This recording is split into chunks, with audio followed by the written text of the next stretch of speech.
The plate comes back clean. Not half-eaten. Not pushed to the side. Not returned with a single bite missing the way every plate has come back for the past 43 days. Clean. Spotless.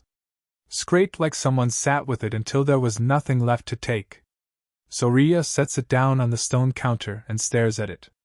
Her hands do not move. The water in the sink is running hot, and she does not reach to turn it off. She stands in the low light of the underground kitchen holding an empty plate, and something cold moves through her chest that has no name yet. In 43 days, this has never happened. She knows because she counts. Counting is the only clock available down here. No windows, no watches, no phones. Just the number of times the overhead lights dim and brighten, and the number of plates that leave her hands and return to them. 43 days. 43 plates. Every single one returned with food still on it, cold, untouched at the edges, showing all the signs of a man who eats only out of obligation and tastes nothing. Hi viewers, be honest in the comments right now. If you were trapped in that kitchen, cooking for a man you have never seen, would you pour your whole heart into the food or would you do just enough to survive? Until tonight. Soria turns the plate over. Still warm from the journey upstairs. She runs her thumb along the rim and the ceramic is smooth and unblemished. Not a single grain of rice anywhere on its surface. She had made nothing extraordinary tonight, just doenjang jjigae, white rice on the side, the simple things that required no technical effort. She had made it while she was somewhere else entirely in her mind, her hands moving through motions she had not used in 3 years. She had been crying, if she is honest. The quiet kind. The kind that comes when grief gets tired of waiting for permission. She had not been thinking about cooking at all. And he had eaten every last grain. Behind her, Deja, the girl who has been in this kitchen longer than Zoria, the one who makes herself invisible whenever the air in the room changes, makes a sound so small it barely qualifies as a sound. Zoria turns. Deja is looking at the plate. Her expression is the precise, neutral kind of a person who already knows what you are only beginning to understand, and is deciding whether telling you would help. Minsuk brought it back? Zoria asks. Deja nods once. He didn't say anything? He never says anything. Zoria sets the plate on the counter and looks at it. He always orders the next meal the same night, she says. Deja does not answer. The note does not come. Zoria stands in the kitchen for a long time, watching the blank space under the door. The hum of ventilation. The distant sound of movement far above her. A building full of people she has never seen, and one man at the top of it who has not once, in 43 days, truly tasted her food. Until tonight. Until the night she stopped trying. She cannot explain why that detail frightens her more than anything else that has happened since the men came to her apartment on a Sunday and drove her here. Not the locked door. Not the depth of the staircase. Not Deja's careful silences about what happened to the cooks who came before. What frightens her is the empty plate. The fact of it. The thing it means about the man upstairs. The way you feel a current in dark water before you understand how deep it runs. Then, from somewhere above her, through the ceiling and the stone and 43 days of controlled nothing, a sound. Sharp. Sudden. Unmistakable. Something shattering. Zoria goes completely still. In 43 days this building has produced nothing louder than footsteps. Now it produces this, sudden, violent, over in an instant, followed by a silence that feels heavier than every silence before it. What was that? Zoria asks. Deja's eyes drop to the counter. Her hands begin moving again, scrubbing something already clean. Nothing you should ask about, Deja says. Zoria looks at the empty plate. Then at the door at the top of the staircase. Then at the blank space beneath it where the next meal order has not arrived. And for the first time since she was brought here, she understands that the real danger in this building is not the guards, or the locked doors, or the absence of windows. The danger is upstairs. Sitting in the dark. Waiting for something that every cook before her apparently could not give him, and that she, by accident, on the night she gave up, almost did. Almost. She turns off the running water. She does not sleep. 3 years before the underground kitchen, Zoria Beaumont could cook a person back from the edge of grief with nothing but a clay pot and whatever was left in the fridge. She did not advertise this. It was not a skill she could explain. It just happened, her hands moving through a recipe her grandmother had pressed into her palms like a fingerprint, the smell filling an apartment or a waiting room, and then someone would eat what she made and go quiet in a different way. Softer. Like something had been worked loose from the inside. Her grandmother, Celestine Beaumont, called it the gift and refused to explain further.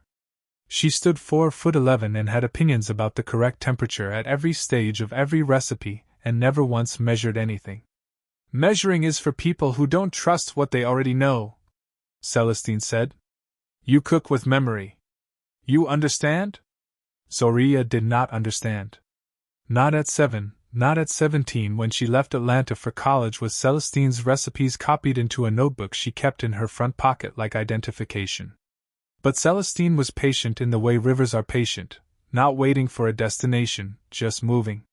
The lessons happened Saturday mornings in Celestine's kitchen, a narrow yellow room on the second floor with one east-facing window that caught the morning light and threw it across the counter like it had the address memorized. Celestine would stand behind Zoria with her small flour-dusted hands over Zoria's hands, guiding the knife angle, adjusting the wrist. This Dunjang Jigi, she would say. This is your great-grandmother Odessa. She made this during years when there was nothing to eat but what you could grow and ferment and stretch. Every time I make it, I am making her. The food carries the person. You understand? Zoria grew up. She went to college for nutrition science, clinical, structured, built on chemistry and preparation methods. She told herself she was taking what Celestine had taught and making it useful in the real world. Celestine, when told this plan, was quiet a long moment. Then, in the way that meant she disagreed completely, and was choosing peace. Then Celestine died. February. Cold and final. A Thursday afternoon with Zoria sitting in a hospital chair holding her grandmother's hand until the hand was no longer warm. Zoria stopped cooking the next morning.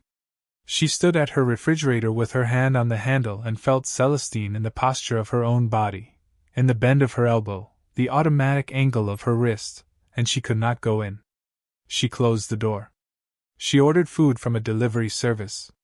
Pre-portioned, flavorless, entirely disconnected from any person who had ever loved anything. She did this for 3 years.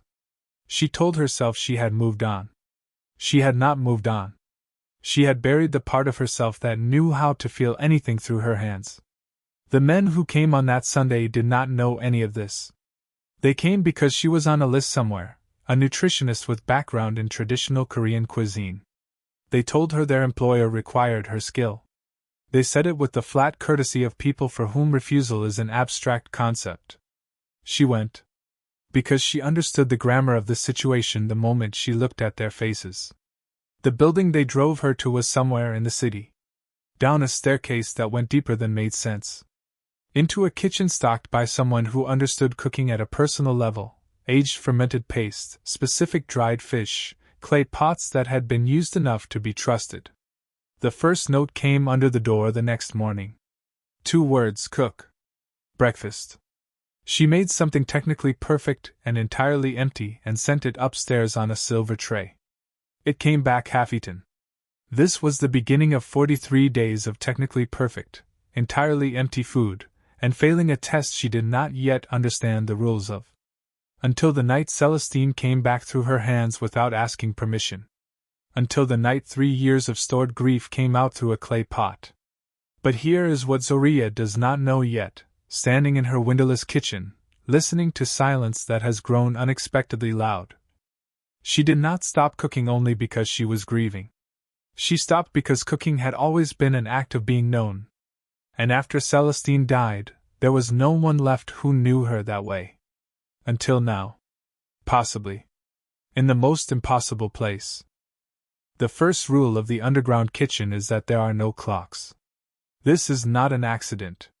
Zoria worked that out in the first week, a kitchen with every tool a serious cook could want, stocked with ingredients that reflected careful, considered knowledge, and yet containing nothing that told time. No clock, no microwave display, no phone. The overhead panels dim at what she estimates is midnight and brighten at 6. That is her entire relationship with time. It is a deliberate removal. The kitchen itself sits below street level, how far below she cannot determine. The walls are stone, old and dense and cold to the touch, with the particular stillness of a space that was dug out rather than designed. The ventilation is mechanical and efficient, pulling all smell upwards so the kitchen produces no signal that could locate it from outside. Someone built this to be invisible. The equipment contradicts the architecture. The contradiction is the most unsettling thing about the whole arrangement, the gap between the dungeon quality of the walls and the quality of everything inside them. Japanese knives. Aged cutting boards. A doenjang in the pantry that has been fermenting long enough to develop depth most commercial kitchens never achieve. These are not things purchased in bulk. These are things chosen. Someone loved cooking once. Or someone loved someone who did. Zorya does not let herself think too long about which. Deja has been here longer. How much longer, Zorya has not pinned down. The girl moves through the kitchen with the practiced neutrality of someone who has learned exactly how much of herself to show in a place like this. Not unfriendly, not cold, just precise. Calibrated. On day 3, in the window after the dinner tray went up and before the plates returned, Deja had told her about the others. Not their names. Just the shape of them, the shadow of people who had stood at this stove before Zorya, who had read these handwritten notes, and sent meals upstairs and waited. Zorya had asked what happened to them. Deja scrubbed the counter for a long time. They stopped being here, she said. The sentence had no violence in it. That was the most frightening thing about it. Zorya did not ask follow-up questions. The boss exists for her as a collection of indirections. The handwriting on the notes, controlled, minimal, architectural.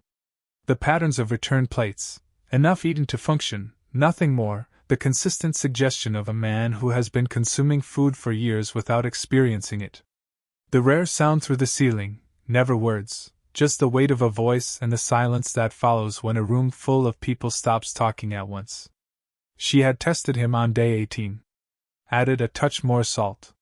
The next note said less salt. He noticed. From one meal.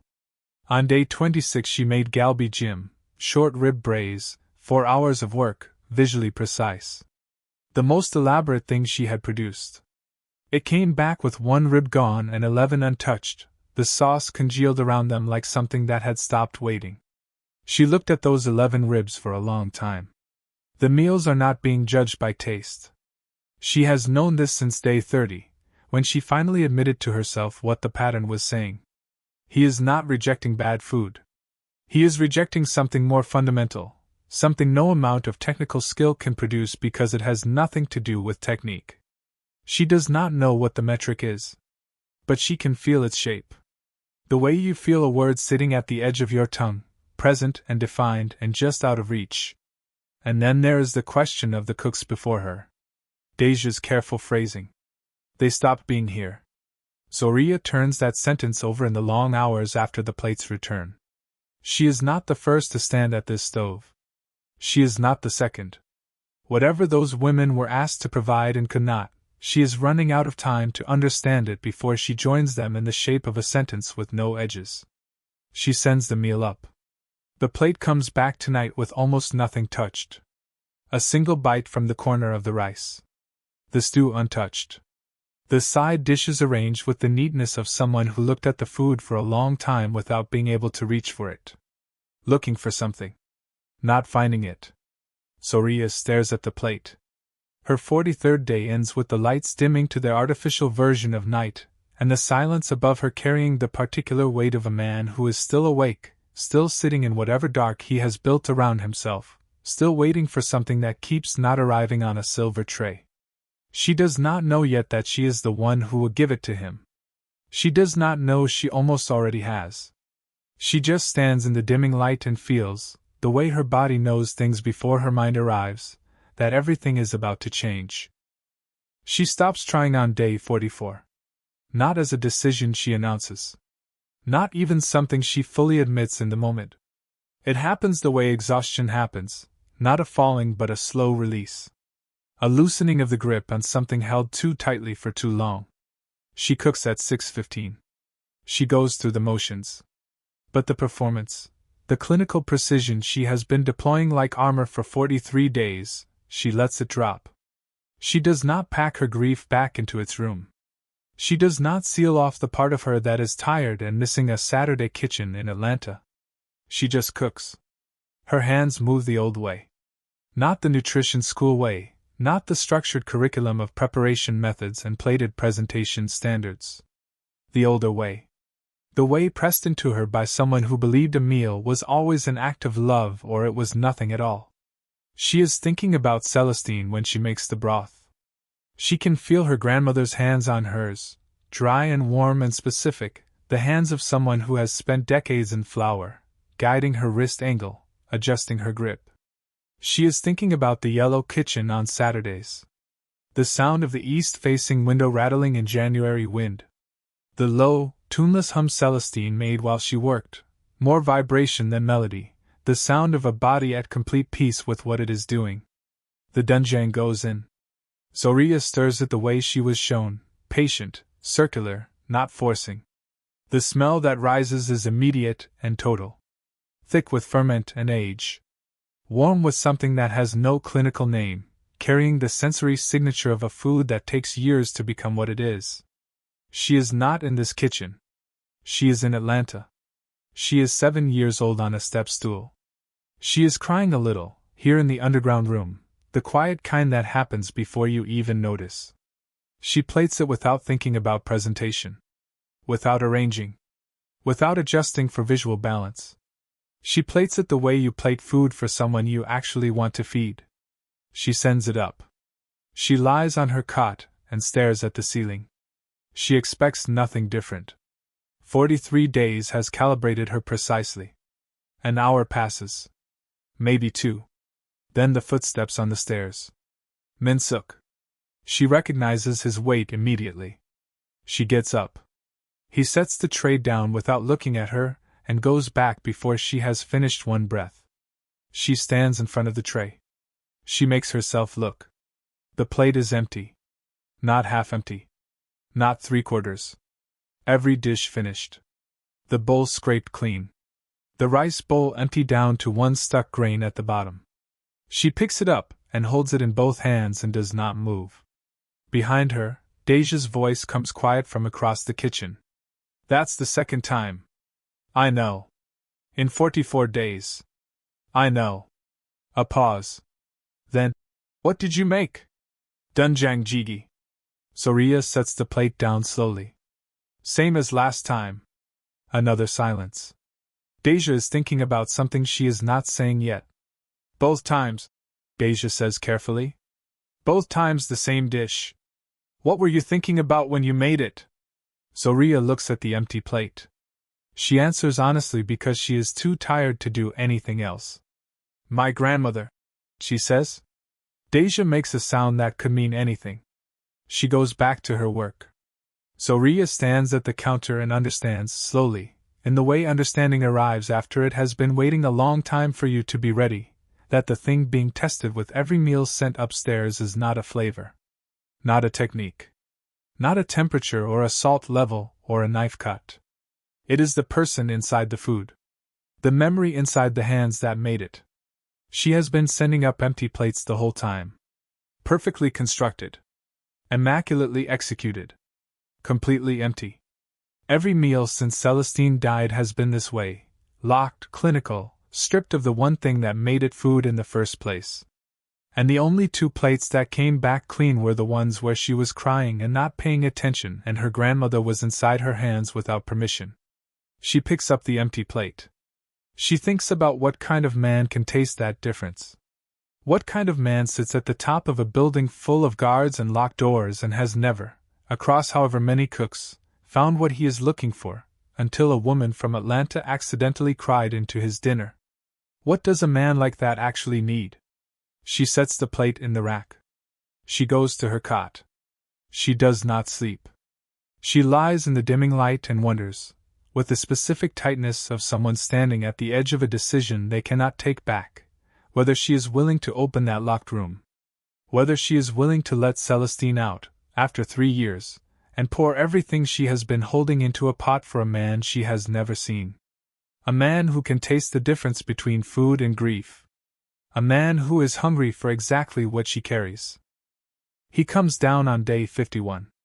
Soria hears the staircase before she sees anything. That specific weight, not Minsuk, not the other guards whose step pattern she has catalogued by now. Heavier. Deliberate in the way of someone who has never been required to hurry because the world has always arranged itself accordingly. She does not turn around. She has been doing something different for a week now, since the second empty plate, since the night she understood what the metric was. She has been cooking as if he is real. Not a recipient or a function or a threat to manage, real. A person with a history she cannot see, a loss she cannot name, a hunger more specific than food. Tonight the note had one word. Just one: rice? She had stood reading it longer than a single word should require. Then she understood. He is not asking for a dish. He is asking for the most elemental thing a kitchen can produce. Stripped of every demonstration of skill. Carrying nothing except what the person making it puts inside it. She cooks the rice the way Celestine cooked rice. The ratio of water held in the muscle of her hands, not measured. The heat low. The lid on. The waiting, the specific, present kind of waiting that most people replace with timers because staying present is harder than it sounds. She is present. She feels him enter the room before she sees him. The footsteps stop. The silence that follows is directional. She can feel the orientation of it on the back of her neck the way you feel weather, not the thing itself yet, but the pressure change that comes before. She keeps cooking. She tracks him from the edges of her vision. Dark clothing. Tall. A body that has been trained into complete economy of motion, no gesture wasted, no weight shifted without reason. He moves around the perimeter of the kitchen slowly, and she does not mistake this for anything except what it is, someone who has spent a long time learning to read rooms before committing to them. He stops to her left. 3 feet from the stove. The steam from the rice rises between them. She takes the pot off the heat at exactly the right moment. She does not check it. She does not lift the lid. She plates it the way Celestine plated rice, not for presentation, not for architecture, but as if the food is the entire point and the plate is just where it rests. She steps back.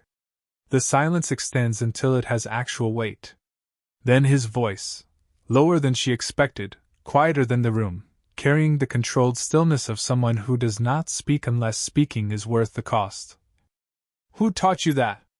Soria turns and looks directly at him for the first time. He is looking at the pot. Not at her. At the steam still rising from it.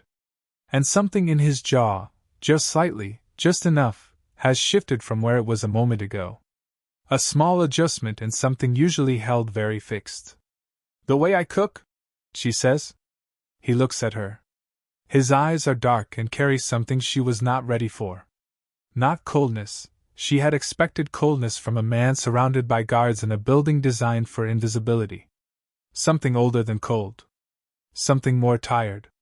The eyes of a person who has been searching a long time, and has mostly stopped expecting to find what they are looking for. She should be afraid. She is not afraid.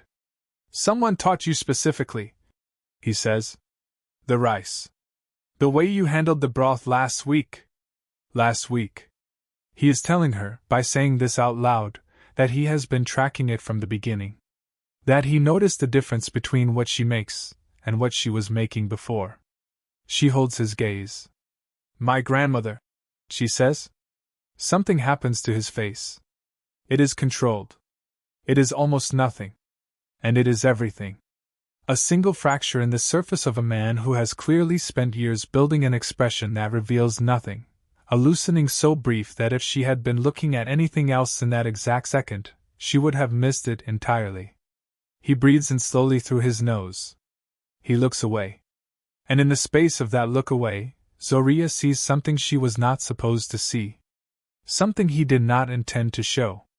She sees that he knows this grief. Not hers. Not Celestine, not Atlanta, not the yellow kitchen. But the shape of it. The particular shape of a loss that has been living inside a body so long it stops feeling like grief and starts feeling like climate. Like the permanent condition of the air you breathe. He looks back at her. His face is sealed again. She's gone, he says. Not a question. 3 years ago, Zoria says. He nods once. Receives it. Then, in a voice that drops to something barely above silence, controlled, compressed, the words of someone allowing one sentence where he normally allows none. Something like that. For me. He picks up the tray. He looks at the rice one moment longer than picking up a tray requires. He goes upstairs. The kitchen fills back in with silence, but the silence is different now. It has a new shape. The shape of something that was brought into this room and left here when he walked back upstairs, and that she cannot unfeel. Over the next 4 days, 3 meals go up and return. All 3 plates come back empty. And on day 55, the note under the door does not give a recipe. It gives 3 words, in that same controlled handwriting, except the 3rd word carries a pressure she has not seen before. A weight in the ink that tells her the hand holding the pen was not entirely steady when it wrote it. It says what was hers. Zoria reads it 3 times.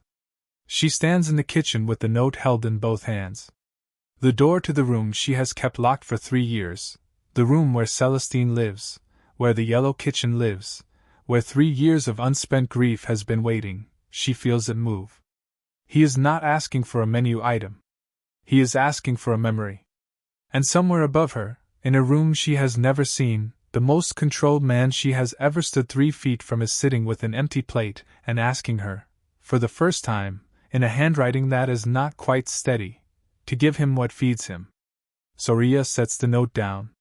She goes to the pantry. She opens it and stands in the cool air and begins, slowly, to remember everything Celestine ever taught her. Not as technique.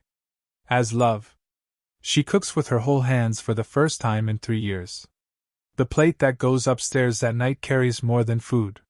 She waits. She does not have to wait long. The footsteps on the stairs begin before she has finished washing the last dish.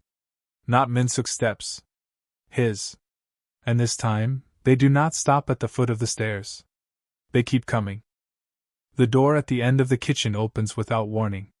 No knock. No announcement. Just the sound of a handle turning, and then the weight of a man filling a doorway, and every person in that underground kitchen feels it before they see it. The prep cook's knife stops mid-stroke. The woman at the dish station sets down her cloth. Even the gas burners seem to pull back, as if the flame itself understands that something has shifted in the atmosphere of this room. Zoria keeps her hands moving. She does not turn around. She has learned, in the weeks she has spent inside these walls, that the most dangerous thing a person can do in the presence of powerful men is show them exactly how afraid you are. So she stirs. She breathes. She keeps her spine straight and her hands steady, and she waits. His footsteps are quiet for a man his size. That is the first thing she registers. Not the sound of him, the near silence of him, the way he moves through the kitchen like someone who has spent years making sure his arrival is never heard until it is too late. He walks the length of the room slowly, not toward her, but along the perimeter, the way a man walks a space he owns, checking the edges of it, making sure everything is where he left it. She turns then. Because not turning would be its own kind of statement. He is taller than she imagined. She has been building a picture of him for weeks from second-hand information, from the weight of the trays, the expressions of the guards, the way the other staff lower their voices even when they are certain he cannot hear them. The picture she built was large. The reality is larger. He wears black, a dark shirt open at the collar, and where the collar falls open there is the head of a dragon, inked in dark lines against his neck, the rest of it disappearing beneath the fabric as if the creature is coiled somewhere beneath his chest, waiting. His face is composed in the particular way of men who have made composure into armor, not blank, but controlled, every feature held in a precise arrangement that gives nothing away without permission. He stops. He looks at her. Not at the food. Not at the pots or the clay pot or the wooden spoon or any of the things she has spent weeks arranging carefully, believing that what was being evaluated was the work. He looks at her. Directly.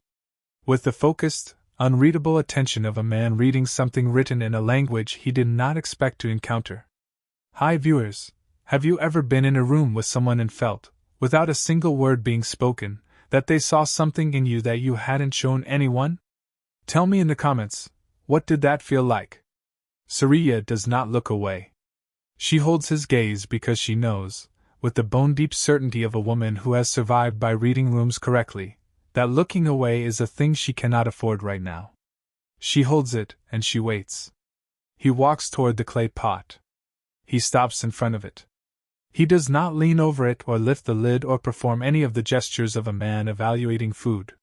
He simply stands near it, and she watches something move across his face, something too fast and too deep to catch cleanly, like a current beneath still water. Then he looks at her again. "Who taught you that?" he says. His voice is low. Even.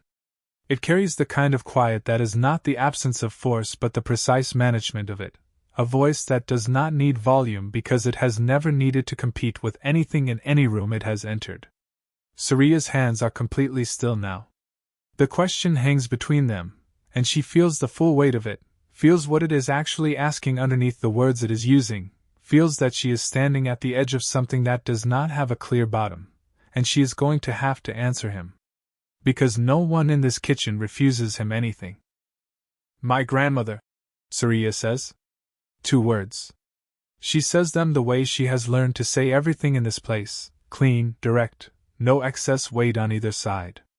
She gives him the answer, and she watches his face for what it does with the answer, because in this kitchen, the most important information is never in what a person says. It is in what their body does in the half-second before they decide how to respond. His jaw moves once. Then stops. Not tightening the way it tightens when something displeases him. She has seen that, registered it in the guards who carry trays back downstairs with too much care. This is different. This is the jaw of a man absorbing impact. The jaw of a man who just received information that landed somewhere it was not expected to land, in a place that was not fully braced for it. The kitchen is silent. The other women are not even pretending to work anymore. He says, "She cooked like that." It is not a question. It comes out as a statement, and underneath it is something she cannot fully name yet, not grief exactly, but the texture of grief, the specific density of a thing that has been carried for a very long time by a person who has gotten so used to the weight that they no longer recognize they are carrying it. Surya says carefully, "She taught me that the food is never the point. The food is just the way in." He looks at her for a long moment. His hands, which have been loose at his sides since he entered the kitchen, close. Not into fists, just a slight curl of the fingers, controlled, deliberate. "The way into what?" he asks. "The feeling," she says. "The one the person eating it is trying to get back to. Or trying to finally reach. Depends on the person." Something shifts in the room. She feels it the way you feel a change in air pressure, not through any single sense but through the whole body at once. The man standing in front of her is one of the most dangerous people she has ever been near. She is certain of this the way she is certain of gravity. It requires no proof. And yet right now, in this kitchen that smells of palm oil and memory, he is looking at her with something in his face that does not match the dragon on his neck or the way the guards straighten their spines when he enters a room. He says, "She's gone." Not asking. Knowing. 3 years? Surya says. His eyes hold hers for one beat longer than they need to, and in that beat she understands, completely, without any further information, that he has lost someone too. Not a grandmother, maybe. She does not know the shape of his loss. But she knows loss when she sees it standing inside a person, and she is looking at it right now, wearing a black shirt and a dragon tattoo, standing in an underground kitchen at an hour she cannot name because there are no clocks on these walls. "Something like that," he says quietly. For me. He does not say more. He does not need to. The 3 words land with the full weight of everything they contain and everything they are choosing not to say, and Saria absorbs them standing very still, the wooden spoon in her hand, her grandmother's rice cooling in the pot behind her. He looks at the pot one more time. Then he turns and walks toward the door. He stops with his hand on the frame. His back is to her. He says it so quietly she almost misses it. Don't change the rice. Then he is gone. The door closes. And the kitchen erupts into a silence that is entirely different from all the silences before it, not the silence of fear, but the silence of a room full of people who have just witnessed something they do not have words for yet. Starting the next morning, the trays come back clean. Not all of them. Only the ones that carry memory. Any dish she makes with technique and no feeling, returned. Any dish she makes from the chest, from grief, from the deep place where her grandmother still lives in her hands, consumed completely. He is not eating her food anymore. He is eating towards something. And she is the only one in this kitchen who knows how to cook it. She stands at the stove on the 4th morning after he came downstairs, and she allows herself, for the first time since they brought her here, to feel something that is not fear. She feels chosen. She does not know yet how dangerous that feeling is. It takes Saria 11 days to understand what she is actually feeding him. The understanding does not arrive cleanly. It builds the way understanding always builds when the thing being understood is something the mind resists, piece by piece, observation by observation, each data point arriving separately until the morning she is standing at the stove with her hand resting on the clay pot, and the whole shape of it drops into place at once, and she has to grip the counter because the weight of it is physical. He is not chasing flavor. He is chasing a person. Someone who is gone. Someone whose food she has been accidentally, then deliberately, channeling.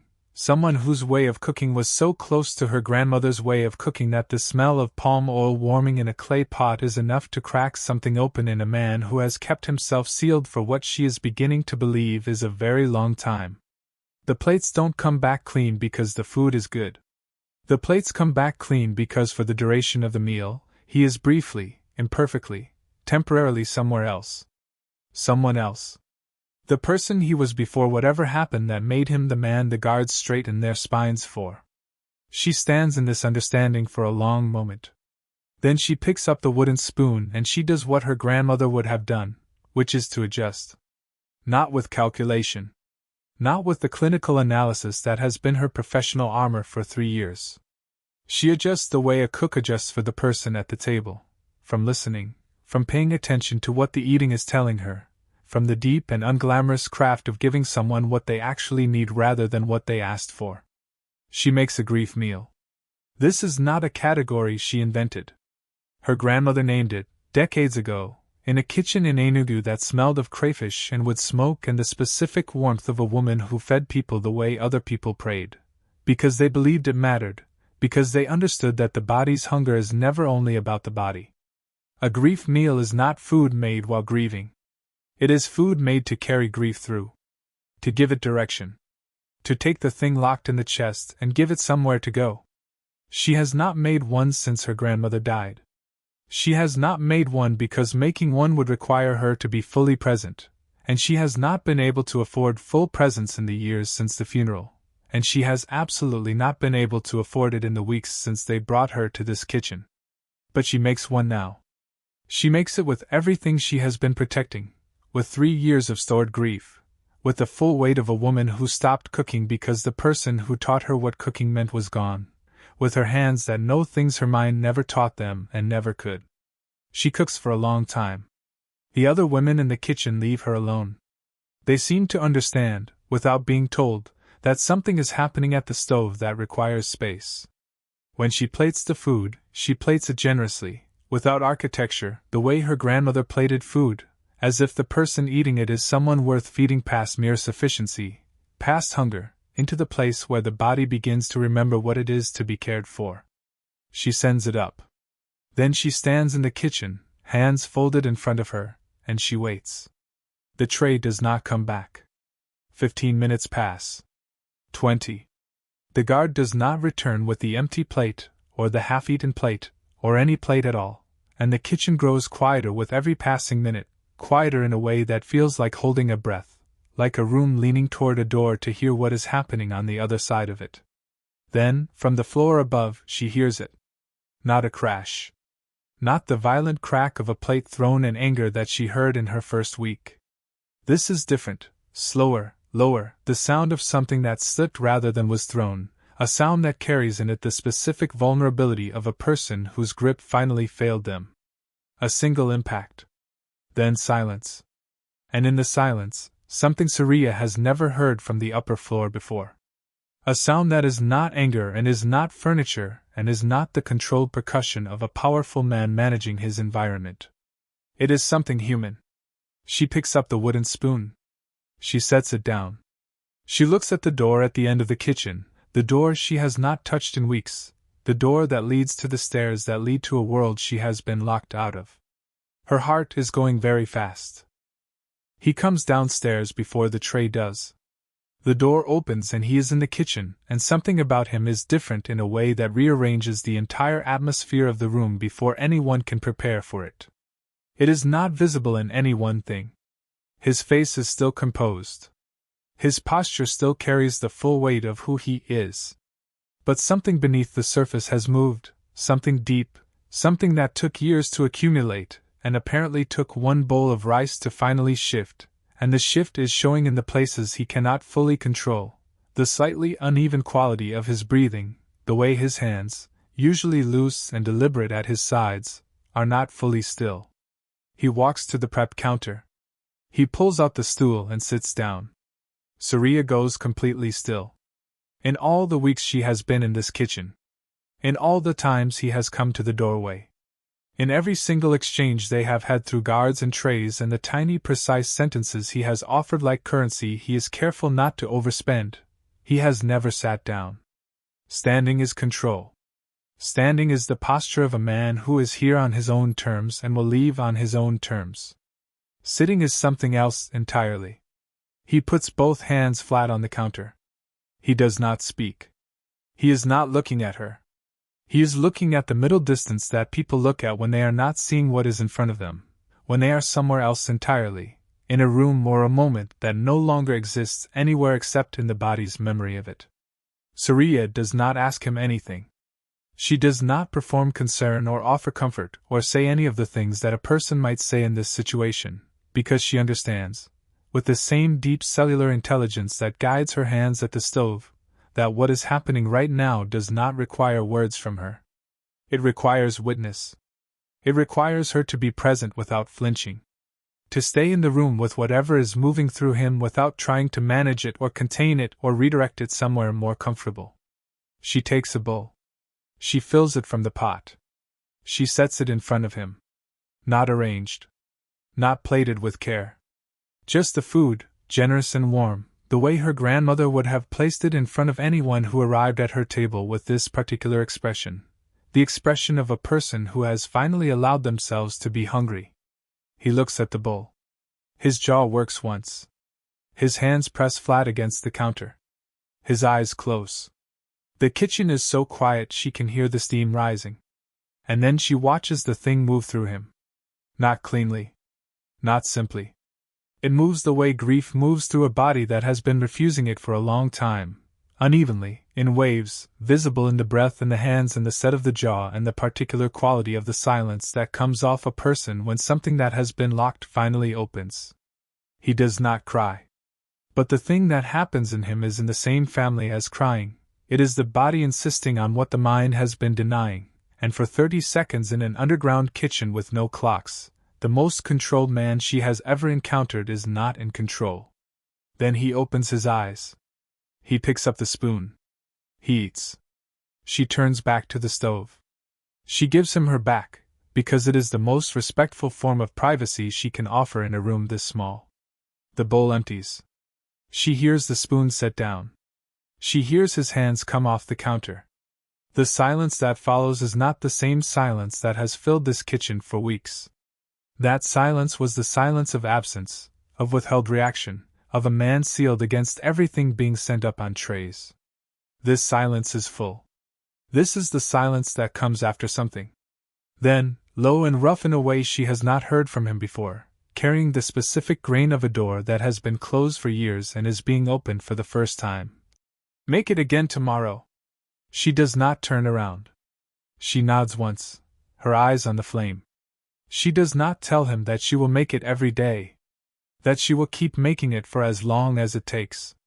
That she understands, now, what this kitchen was actually for, and what her grandmother was preparing her for across decades of Sunday rice and clay pots and a philosophy of cooking that she thought she had lost forever and has apparently, in the most unexpected place, under the most impossible circumstances, found her way back to.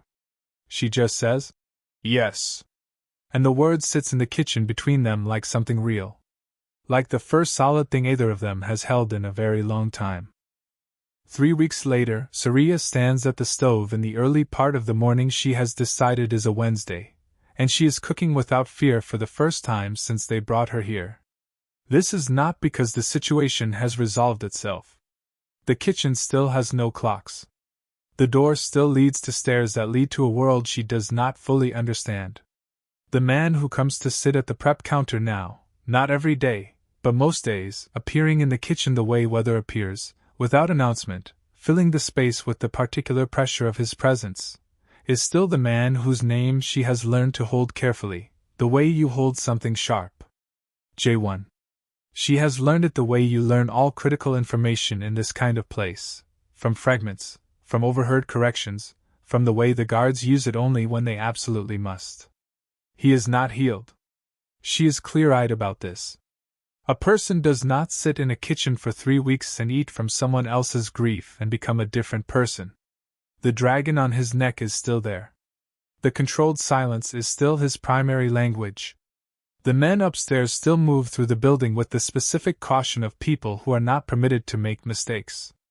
Nothing fundamental has changed about who or what J1 is in the world above this kitchen. But something has opened. In him, and she has stopped being afraid to admit this to herself, in her. She has been cooking from herself for 3 weeks. Not from her head. Not from technique, or professional training or the careful, clinical competence that has kept her safe in every difficult room she has ever entered. From her chest. From the place where her grandmother still lives, where memory sits in the hands and emerges through the food, where cooking is not a performance, and not a skill but a form of communication between people who do not always have other words. She had forgotten she could do this. She thought it left with ease. She thought grief had taken it, had sealed that place off so thoroughly that nothing would ever move through it again. She was wrong. Grief doesn't take the thing you loved. It just makes you afraid to use it. She hears him before she sees him. She always does now. She has learned the specific sound of his footsteps on the stairs, the particular quality of the silence that shifts in the kitchen when his weight is about to press through the door. The other women don't stiffen anymore when he comes. This is the small revolution that has occurred in this underground room over 3 weeks. The kitchen has, incrementally, stopped being a place of pure fear and has become something she doesn't have a clean word for. Not safe. Not comfortable. But real. Charged with something other than dread. He sits at the counter. She sets a bowl in front of him without being asked. He eats. They exist in the same space the way two people exist in the same space when they have arrived at a particular kind of understanding, without performing it, without narrating it, just carrying it. Then he says something she is not expecting. "There's a dish." He sets the spoon down. He is looking at the wall above the stove, not at her. His eyes focus somewhere that is not in this room. "The last meal she made me. I've been trying to remember what it was for." He stops. Starts again. "A long time." Saria is very still. He looks at her then. And in his eyes, which are dark and controlled and have always held their distance from everything she tried to offer them, she sees it, the full weight of what this has been about. Not a dish. Not flavor. Not even memory exactly. A person. Someone who cooked for him the way her grandmother cooked for her. Someone he lost, and has been trying to reach back toward through 7 weeks of plates going up and coming down, through the first empty plate that broke the silence, through every bowl she has placed in front of him on this prep counter. He looks at her, and she looks at him, and neither of them says the rest of it. They don't need to. Some things are communicated completely in the space where language stops. Then Jae-won says quietly, with something in his voice that is the closest thing to asking she has ever heard from him. "Cook me something you've never made before." Surya turns back to the stove. Her hands find the clay pot. They find the palm oil. They find the dried crayfish and the long red pepper and the other things that her grandmother kept in a kitchen that is no longer standing, in a house that belongs to someone else now, in a city she hasn't been back to since the funeral. She doesn't know what she is about to make. Her hands do. Her hands have always known. She is only now beginning to trust them again. She begins to cook the last meal he ever shared with her. And somewhere in the smell of palm oil warming and pepper blooming and memory rising through the steam of a clay pot in an underground kitchen with no clocks, two people who lost someone, in different countries, in different languages, in entirely different lives, find themselves sitting at the same table. Neither of them will be able to explain, afterward, how they got there. But that is the thing about food cooked from memory. It doesn't ask for explanations. It just finds the person who is hungry in the way that is not about food. And it feeds them. If this story moves something in you, if Surya's hands, or the man who finally sat down at a kitchen counter and let himself be fed, reminded you of something you've been carrying, tell us in the comments what it was. Drop your city or country below and let us know you're here. Every comment builds this community, and every story we tell is for you. Subscribe now and turn on notifications so you don't miss a single story. We release new stories every week. Stories that make you feel things, stories that matter, stories that might just remind you of something true about yourself.